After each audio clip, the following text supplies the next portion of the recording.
Seguimos aqui com a pauta internacional. O presidente Jair Bolsonaro embarca então hoje para a Rússia, apesar dessa tensão crescente entre Rússia e Ucrânia. A CNN, Bolsonaro afirmou que a pauta do encontro, que terá com Vladimir Putin, vai ser diversificada e que o Brasil não tem problemas de conflitos. O presidente disse ainda que a ida à Rússia é também por respeito, uma vez que foi convidado por Vladimir Putin no ano passado. Boris Casoy, primeiro bom dia para você, viu, Boris? Ótima semana para todos nós. Bom dia, Elisa, igualmente. E seja ótima a semana, não é que nós tenhamos muita saúde, é o que a gente precisa sempre. Boris, e aí, o presidente deveria ter dito não, muito obrigada, ou sim, estou indo? De que maneira você avalia? Olha, essa visita foi agendada há muito tempo, não havia ainda esse problema gravíssimo que envolve um confronto entre a Rússia e a OTAN. Rússia, a OTAN encabeçada pelos Estados Unidos, tendo como tendo como objeto a Ucrânia. Agora, eu acho um erro gravíssimo do presidente Bolsonaro de não ter adiado essa ida. Ir a um país que está ameaçando ou é visto como quem está ameaçando outro país de invasão é um momento muito grave. Esse não é um momento só entre Rússia e Ucrânia, é um momento entre Rússia, sua área de influência, que hoje é bem menor que antes, não é mais a União Soviética, e o resto da Europa e os Estados Unidos. Tem toda uma história atrás disso. Aí o presidente do Brasil levanta voo e vai visitar exatamente o país quase agressor. Putin diz que não vai invadir.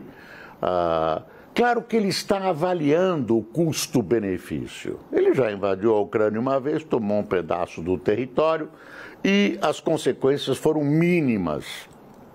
Agora ele deve estar avaliando o custo-benefício e a OTAN, os Estados Unidos, que comanda a OTAN, estão falando mais alto. A OTAN está falando mais alto e está ameaçando retaliações gigantescas.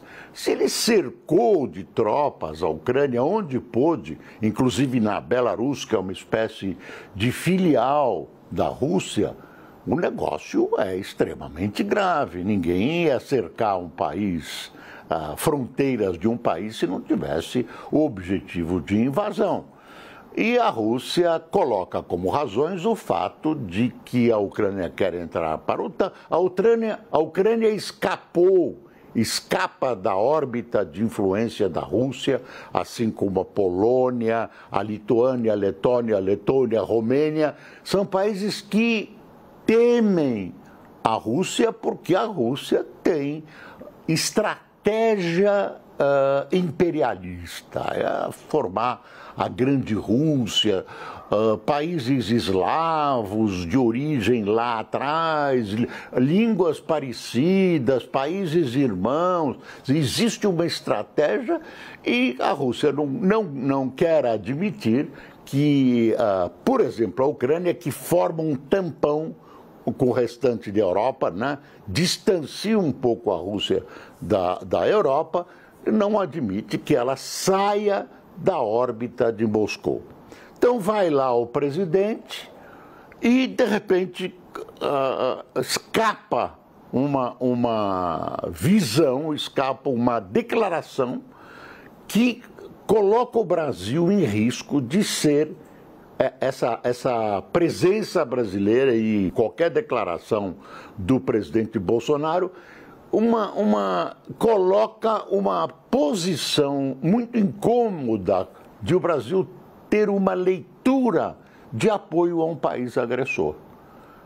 O Brasil não tem que se meter nessa história, tem que ter relações comerciais com a Rússia, muito boas, com a Ucrânia, com a OTAN, com todo mundo, mas não pode se envolver. E a presença do presidente é um risco de envolvimento. Como é que vai ser lida a presença do presidente Bolsonaro exatamente na hora da maior tensão entre a Rússia e o Ocidente, a OTAN, Estados Unidos, Inglaterra, França, etc, etc. É uma coisa que tinha que ser adiado. O Itamaraty ainda é um Ministério de Relações Exteriores respeitado em todo o mundo, devia ter compelido, é difícil, mas devia ter compelido o presidente a não fazer agora esta viagem. Adiar a viagem não seria nada grave nas relações Brasil e Rússia, é perfeitamente compreensível. Agora, corremos riscos imensos, uma declaração errada, uma interpretação feita pelo Ministério das Relações Exteriores da Rússia sobre as conversas entre os dois. Alguém citava há pouco o Macron saiu Macron, que é o presidente da França, saiu com uma versão da conversa dele com o Putin com outra. E ter o apoio do Brasil não deixa de ser importante. Nesse momento, qualquer apoio vale. E o Brasil é importante no cenário mundial. Não é uma importância de 15 minutos do governo Bolsonaro, uma importância perante a história, uma importância estratégica na América do Sul. Nós somos um grande país, não podemos ser submetidos a um engano, a um equívoco num momento tão perigoso para o planeta. Elisa. Boris, a gente estava até comentando aqui antes e possivelmente ouviste, não é? Estavam os analistas, a importância dos tradutores, hein? Na hora de traduzir, porque não pode traduzir uma ideia com ele quis dizer determinada coisa. Não, o que ele disse com exatidão. Então, é um encontro que reserva diferentes complexidades, não é? De duas potências que se encontram, estão ali nas mãos dos tradutores também, absolutamente eficientes para cumprirem essa missão, com toda certeza. E a quantidade de mensagens que um encontro como esse carrega, hein? Elisa, aqui entre nós, fora o risco de o presidente Bolsonaro fazer o que ele faz muito comumente, que é falar antes de pensar. É muito ruim, é perigoso. Você não tem que estar lá nesse momento. O presidente da República não podia, não deveria estar na Rússia nesse instante. Boris, obrigada, viu? Já conversaremos novamente.